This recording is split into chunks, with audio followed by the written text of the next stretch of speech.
विद्यार्थी मित्रांनो, इयत्ता 7वी म्हणजेच उच्च प्राथमिक शिष्यवृत्ती परीक्षा, या शिष्यवृत्ती परीक्षेचा नेमका अभ्यासक्रम काय असणार आहे, परीक्षा पद्धती कशा पद्धतीची असणार आहे, किती मार्कांचा पेपर असणार आहे, किती पेपर असणार आहे, या सगळ्या गोष्टी आजच्या व्हिडिओमधून आपण एकाच व्हिडिओमधून सगळ्या गोष्टी पाहणार आहोत. तो व्हिडिओ तुम्ही अगदी शेवटपर्यंत बघायचा आहे. तर व्हिडिओला आपण वेळ न घालवता सुरुवात करू. तर विद्यार्थी मित्रांनो, उच्च प्राथमिक शिष्यवृत्ती परीक्षा म्हणजे 7वी, याच्या अगोदर पाठीमागच्या वर्षाच्या अगोदर ती 8वी साठी होती, त्याला पूर्व माध्यमिक शिष्यवृत्ती परीक्षा म्हणायचं. परंतु आता ती 7वीला पुन्हा राज्य सरकारने निर्णय घेतला आणि 7वीला शिष्यवृत्ती परीक्षा ठेवली आणि 4थीची 5वीची होती ती 4थीला ठेवली. आता या परीक्षेसाठी नेमका अभ्यासक्रम काय असणार आहे, पेपर किती आहेत ते आपण या ठिकाणी बघू. बघा, जे परीक्षा पद्धती आहे ती एकूण 300 गुणांची, म्हणजे एकूण 300 गुणांची, परंतु त्याच्यामध्ये 2 पेपर आहेत. पेपर 1 एक पेपर आहे, म्हणजे पेपर पहिला, आणि पेपर दुसरा. पेपर पहिल्याला 2 विषय आहेत आणि पेपर दुसऱ्याला 2 विषय आहेत. आता त्याच्यामध्ये आपण जर विचार केला विद्यार्थी मित्रांनो, तर बघा, एकूण प्रश्न म्हणजे पेपर 1चा जर विचार केला तर एकूण प्रश्न 75 आहेत. एक प्रश्न हा 2 मार्कांना आहे. बघा, एक प्रश्न 2 मार्काला, एकूण प्रश्न 75, म्हणजे किती गुणांचा पेपर झाला, 150 गुणांचा पेपर झाला पेपर पहिला. त्याच्यासाठी 2 विषय आहेत, म्हणजे पेपर 1 मध्ये 2 विषय, म्हणजे 2 विभाग आहेत. त्याच्यामध्ये पहिला जो विभाग आहे तुमचा तो आहे प्रथम भाषा मराठी, म्हणजे मराठी हा विषय असणार आहे. आणि दुसरा जो विषय असणार आहे पेपर 1 साठी, पेपर 1 साठी, तो गणित असणार आहे. मग भाषा विषयाचे म्हणजे प्रथम भाषेचे तुम्हाला 25 प्रश्न येणार आहेत. किती मार्काला? 50 मार्काला. आणि गणिताचे 50 प्रश्न येणार आहेत 100 मार्काला. असा जो तुमचा पेपर पहिला असणार आहे हा 150 मार्कांचा असणार आहे विद्यार्थी मित्रांनो. Same as it is same दुसरा जो तुमचा पेपर असणार आहे हा सुद्धा सेम, प्रश्न 75 गुण 150. मग त्याच्यामध्ये सुद्धा विभाग 2. मग त्याच्यामध्ये पहिला जो विभाग असणार आहे तो तुमचा तृतीय भाषा, म्हणजेच इंग्रजी भाषा विषय असणार आहे, तृतीय भाषा. त्याच्यासाठी सुद्धा सेम 25 प्रश्न 50 मार्क. आणि दुसरा जो विभाग असणार आहे तो तुमचा बुद्धिमत्ता चाचणी, ज्याला आपण म्हणतो रिझनिंग, त्याचे 50 प्रश्न असणार आहेत आणि 100 गुण असणार आहेत. म्हणजे विद्यार्थी मित्रांनो, 2 पेपर 150 मार्काचे, 2 पेपर 150 मार्काचे. पहिल्या पेपरमध्ये 2 विषय कोणते? मराठी, गणित. मराठीचे 25 प्रश्न, गणिताचे 50 प्रश्न, टोटल 75 प्रश्न, 150 मार्क.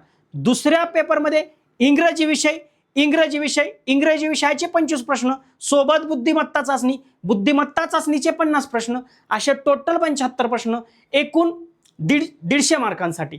मग याच्यासाठी पहिल्यांदा तुम्हाला पेपर क्वालिफाय व्हावा लागतो. क्वालिफाय होणं म्हणजे तुम्ही स्कॉलरशिपसाठी पात्र झाला फक्त आहात, परंतु त्याच्यामधनं सुद्धा तुम्हाला जिल्ह्यानुसार मेरिट काढावं लागतं. मेरिटचे मार्क्स वेगळे असतात, परंतु क्वालिफाय म्हणजे फक्त पात्र होण्यासाठी तुम्हाला याच्यापैकी 40% मार्क्स पडले पाहिजे. याच्यापैकी किती पडले पाहिजे? 40% मार्क्स पडले पाहिजे. आणि याच्यापैकी किती पडले पाहिजे? याच्यापैकी सुद्धा 40% मार्क्स पडले पाहिजे. म्हणजे तुम्ही काय झाला? क्वालिफाय केली. एखादी एक्झाम तुम्ही काय केली? ही एक्झाम तुम्ही क्वालिफाय झालात, पात्र झालात. मग तुम्हाला स्कॉलरशिप मिळण्यासाठी, म्हणजे दरवर्षी 7,500 रुपये मिळण्यासाठी तुम्हाला मेरिटमध्ये यावं लागतं. ठीक आहे, अशा पद्धतीने पेपर 1. मग आता आपण डिटेलमध्ये, मी तुम्हाला काय सांगितले, डिटेलमध्ये सिलेबस सांगणार आहे. मग पेपर 1 साठी जो डिटेलमध्ये जो काय सिलेबस आहे ते आपण या व्हिडिओच्या माध्यमातून बघू. आणि पेपर 2चा दुसरा सेपरेट व्हिडिओ बनवू का? कारण तुम्हाला अगदी व्यवस्थित शांतपणे समजेल, उमजेल आणि गोष्टी सगळ्या क्लिअर होतील तुमच्या. ठीक आहे, मग पेपर 1 साठी बघा, पेपर 1 साठी सविस्तर माहिती बघा. मी तुम्हाला अगोदरच सांगितलं 2 विषय आहेत पेपर 1 साठी. प्रथम भाषा मराठी एक विषय, 25 प्रश्न 50 मार्क. दुसरा विषय विभाग दुसरा गणित 50 प्रश्न आणि 100 मार्क. ही गोष्ट डबल वेळ घालवत नाही, मी तुमचा घेत नाही, माझा घेत नाही. पुढे जाऊ आपण. ही गोष्ट क्लिअर झाली. मग आता मराठीचं नेमकं काय, कशावर प्रश्न येतात? मराठी विषयाचे 25 प्रश्न जे येतात ते कोणत्या टॉपिकवर येतात हे तुमच्यासाठी अत्यंत महत्त्वाचं असणार आहे. कारण का? याच्या बाहेर तुम्हाला प्रश्न विचारला जात नाही. मग बघा, पहिला त्याच्यामध्ये जो घटक आहे तो आहे आकलन. म्हणजे तुम्हाला त्याच्यामध्ये उपघटक बघा, आकलनमध्ये काय काय येतं? 24% वॅटेज आहे याच्यामध्ये. म्हणजे जे काही गणित मराठीचे तुम्हाला 25 प्रश्न येणार आहेत, त्या 25 प्रश्नांपैकी 24% म्हणजे अंदाजे 25% जे प्रश्न असणार आहेत तुम्हाला, 25% जे प्रश्न असणार आहेत, साधारणतः 5 प्रश्न तुम्ही पकडून चला, 5 प्रश्न पकडून चला, ह्या आकलन ह्या टॉपिकवर असणार आहे. मग त्याच्यावर काय काय येईल? उतारा येईल, उताराच्या आधारे प्रश्न येतील, कविता येईल, कविताच्या आधारे प्रश्न येतील. म्हणजे एखादा उतारा तुम्हाला त्या ठिकाणी दिला जाईल आणि उतार्याच्या खाली तुम्हाला 2 किंवा 3 प्रश्न दिले जातील. ठीक आहे. एखादी कविता दिली जाईल, कवितेवर सुद्धा तुम्हाला 2 किंवा 3, 1 किंवा 2 प्रश्न विचारले जाईल.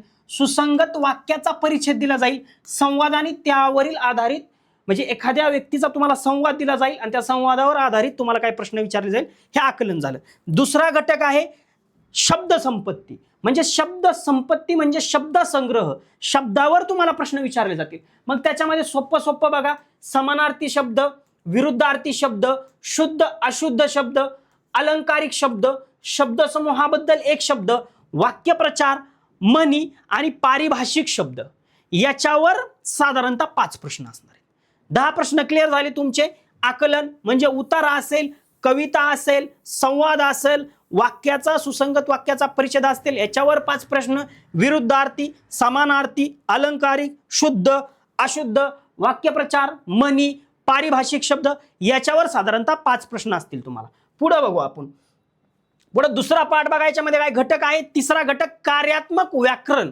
व्याकरणावर काय प्रश्न येतील, याला विद्यार्थी मित्रांनो डायरेक्ट तुम्हाला आहे ना, डायरेक्ट तुम्हाला 48% भेटायचे, म्हणजे साधारणतः 50% प्रश्न याच्यावर तुम्हाला येणार. म्हणजे 12 प्रश्न व्याकरणावर असतील. मग व्याकरणामध्ये काय काय आहे बघा, वर्णविचार, वर्णमालेमधले काय प्रश्न येतील, क ख ग घ जे आपली वर्णमाला आहे त्याच्यावर काय प्रश्न येतील. संधीमध्ये स्वर संधी, याच्यामध्ये सुद्धा उपघटक दिलेले आहे. संधीमध्ये अनेक प्रकार आहेत, मग त्यापैकी कोणत्या? स्वर संधी, व्यंजन संधी, विसर्ग संधी, पूर्वरूप संधी, पररूप संधी. शब्दाच्या जाती, विकारी, अविकारी, लिंग, पुल्लिंग, स्त्रीलिंग, ठीक आहे, वचन, एकवचन, अनेक वचन शब्द, विभक्ती, काराकार्थ व शब्दाचे सामान्य रूप, प्रयोग, सकर्मक, अकर्मक, कर्तरी प्रयोग, कर्मणी प्रयोग आणि सकर्मक अकर्मक भावे प्रयोग, याच्यावर काय प्रश्न असतील. वाक्यांचे प्रकार, केवळ, मिश्र, संयुक्त, होकारार्थी, नकारार्थी, ठीक आहे. याच्यानंतर काय, विराम चिन्ह, स्वल्पविराम, पूर्णविराम, उद्गारवाचक चिन्ह, हे जे आहे याच्यावर तुम्हाला प्रश्न म्हणजे वाक्य दिलं जाईल, वाक्यात कोणतं चिन्ह येईल ते तुम्हाला विचारलं जाईल. अशा पद्धतीचं किंवा चुकीचं वाक्य, बरोबर वाक्य, अशा पद्धतीचं विचारलं जाईल. काळ आणि काळाचे प्रकार, ठीक आहे, भूतकाळ, भविष्यकाळ, वर्तमान काळ, चालू काळ, जे काय असेल त्याच्यावर काय प्रश्न असतील. क्रियापद असेल, क्रियापदांचे अर्थ असतील, याच्यावर साधारणतः 12 प्रश्न तुम्हाला येतील विद्यार्थी मित्रांनो. ठीक आहे. त्याच्यानंतर तुमचा इयत्ता 1 ते 7वी मराठी विषयाशी संबंधित सामान्य ज्ञान, जनरल नॉलेज. ठीक आहे. म्हणजे विषय कोणता? मराठीच, पण मराठी विषयातील जनरल नॉलेज 1 ते 7वीच्या दर्जाचं, म्हणजे तुमच्या आवाक्यातलं. ठीक आहे. मग त्याच्यामध्ये काय विचार जाईल, एखाद्या वेगवेगळ्या पुस्तकाचं लेखक असेल, कवी असेल, यांची टोपण नावे, उपाधी असेल, साहित्य व साहित्यिक, एखाद्या पुस्तकाचं नाव दिलं जाईल, ते पुस्तक, उदाहरणार्थ ज्ञानेश्वरी कोणी लिहिली. ठीक आहे. ज्ञानेश्वरी कोणी लिहिली? संत ज्ञानेश्वर महाराजांनी. मग ज्ञानेश्वरीलाच भावार्थ दीपिका म्हणतात. मग अशा पद्धतीचे प्रश्न तुम्हाला त्या ठिकाणी विचारले जातील, तुमच्या दर्जाचे, तुमच्या आवाक्यातले. साहित्य व साहित्यिक, अशा पद्धतीचा मराठीचा पूर्ण सिलेबस आहे विद्यार्थी मित्रांनो. लक्षात आलं? म्हणजे याच्यामध्ये व्याकरण बी आहे, तुमच्या पुस्तकातील कविता आहे, उतारा आहे.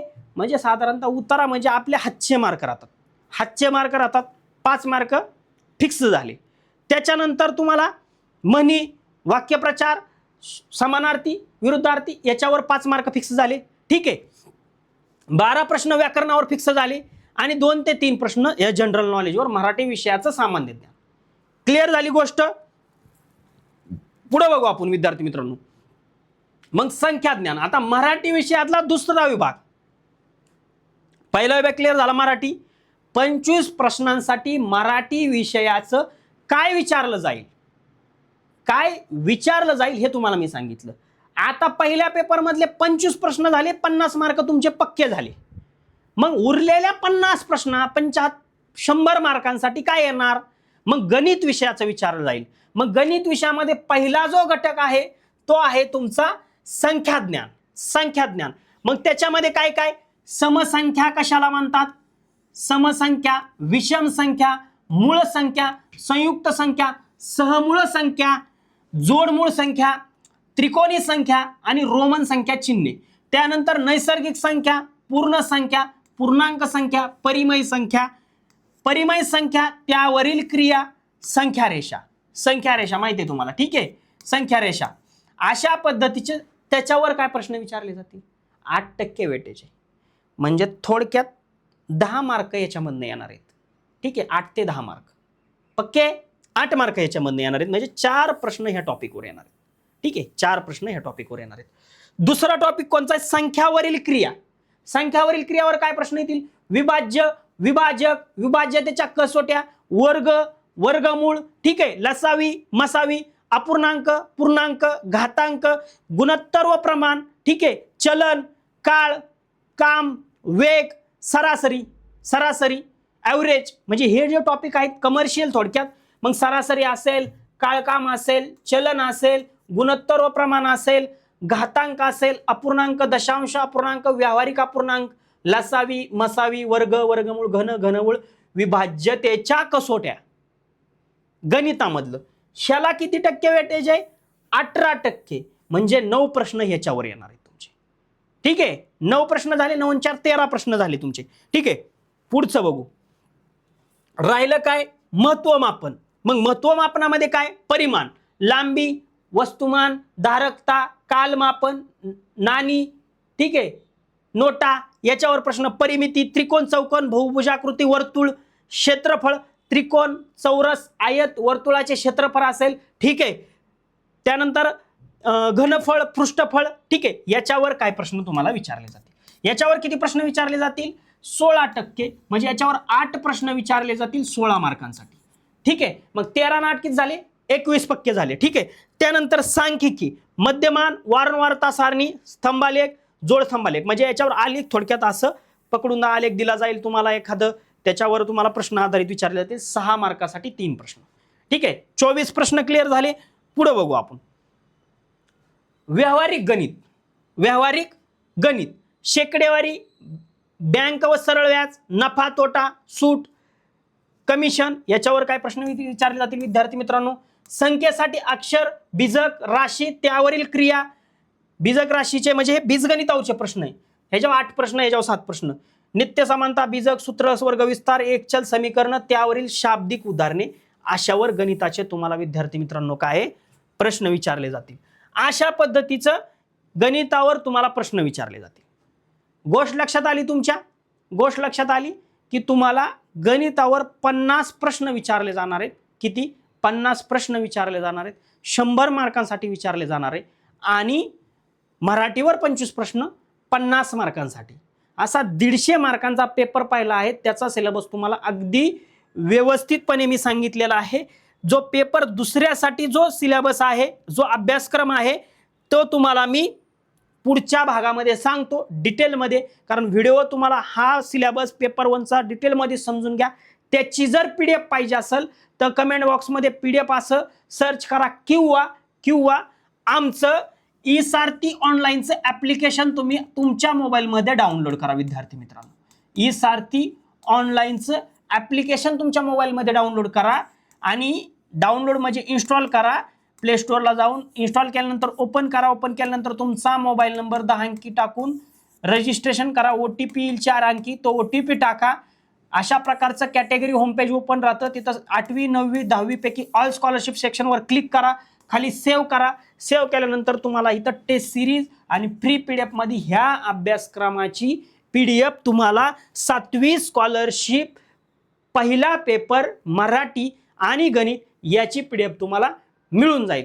ठीक आहे, व्हिडिओ जर आवडला असेल तर लाईक करा, शेअर करा आणि आमच्या चॅनलला पुढच्या व्हिडिओसाठी स्कॉलरशिप परीक्षेच्या प्रत्येक अपडेटसाठी सबस्क्राईब करा. धन्यवाद.